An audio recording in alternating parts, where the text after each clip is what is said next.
21শে ফেব্রুয়ারি এটা হচ্ছে এমন একটা দিন যেই দিন যারা শহীদ হয়েছিল তারা আসলে আমাদেরকে যে জিনিসগুলো উপহার দিয়েছে তার মাঝখানে সবচেয়ে গুরুত্বপূর্ণ বিষয় হচ্ছে সাহস এবং উদ্দীপনা। এই সাহসটুকুই আজকের বাংলাদেশ আমাদের উপহার দিয়েছে। 2024 পর্যন্ত আমরা আসতে পেরেছি, 71 দেখেছি, 24 দেখেছি, আরও এত অন্যায়কে আমরা রুখে দিতে পেরেছি।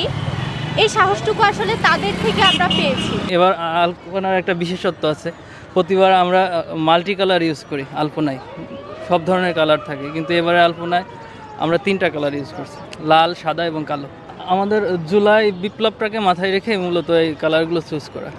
আমাদের এখানে সাদা অলওয়েজ শুভ্রতা, শান্তির জন্য, কালো আমাদের শোকের জন্য, আর লাল এই শহীদের রক্তের কথা মনে করিয়ে দেবে, যারা ওই 52 ভাষা আন্দোলনে শহীদ হয়েছে তাদের কথা মনে করাবে, 71-এর যারা শহীদ হয়েছে তাদের কথা মনে করাবে, যারা 5 আগস্টের বিপ্লবের আগে পরে শহীদ হয়েছে তাদের কথা। রান্নায় আমার ভালোবাসা Jamuna gas stove. Jamuna gas stove, আধুনিক, নিরাপদ ও দীর্ঘস্থায়ী। গত বছরের তুলনায় যদি বলতে যাই তাহলে অনেক পার্থক্য রয়েছে। আপনি যদি গত বছর এতটা ছিল না আইন শৃঙ্খলা বাহিনীর, এখন তৎপরতা অনেক বেশি।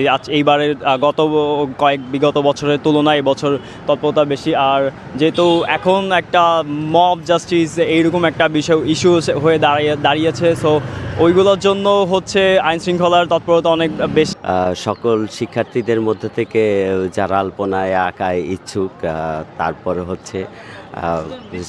সকল ছাত্রছাত্রী, তারপরে প্রাক্তন ছাত্রছাত্রীরা সহ আর শিক্ষকদের তত্ত্বাবধানে ঢাকা বিশ্ববিদ্যালয়ের চারুকলা অনুষদ থেকে 21শে ফেব্রুয়ারির শহীদ মিনারের বেদি থেকে শুরু করে ঢাকা বিশ্ববিদ্যালয় চত্বর সম্পূর্ণরূপে আলপনায় অলঙ্করণ করে থাকি। শহীদ মিনারের সামনে আমরা অবস্থান করছি, তো এখানে চারুকলায় যারা আছেন তাদের উপর দায়িত্ব অর্পিত হয়েছে যে এই রং করার ব্যাপারটা। তো আমি মূলত তাদের সাথে নিজেকে শরিক করতে এসেছি। যদিও সব কিছু আমি পারি না, তবুও তুলিটাকে হাতে নিয়ে নিজেকে একটু ধন্য মনে করলাম। খুবই ভালো লাগছে। আগামীকাল শহীদ দিবস, আন্তর্জাতিক মাতৃভাষা দিবস। আমাদের বাংলা ভাষা পৃথিবীর সবার মাঝে সুন্দরভাবে একটা মর্যাদা অর্জন করুক, সুন্দর দিন কাটুক, বাংলাদেশ আরও অনেক দূরে এগিয়ে যাক। প্রতি বছরই যেটা করি আমরা, এই কাজটা সবসময় চারুকলার প্রাক্তন স্টুডেন্ট, বর্তমান স্টুডেন্ট এবং টিচাররা সম্মিলিতভাবে করে। এবারও তাই করছি আমরা, তা ব্যতিক্রম কিছু না। আমার মনে হয় এবারে প্রতি বছরের মতো এবারও পরিপূর্ণ মর্যাদার সহিত দিবসটি পালিত হবে, কোনো ঝামেলা হবে না।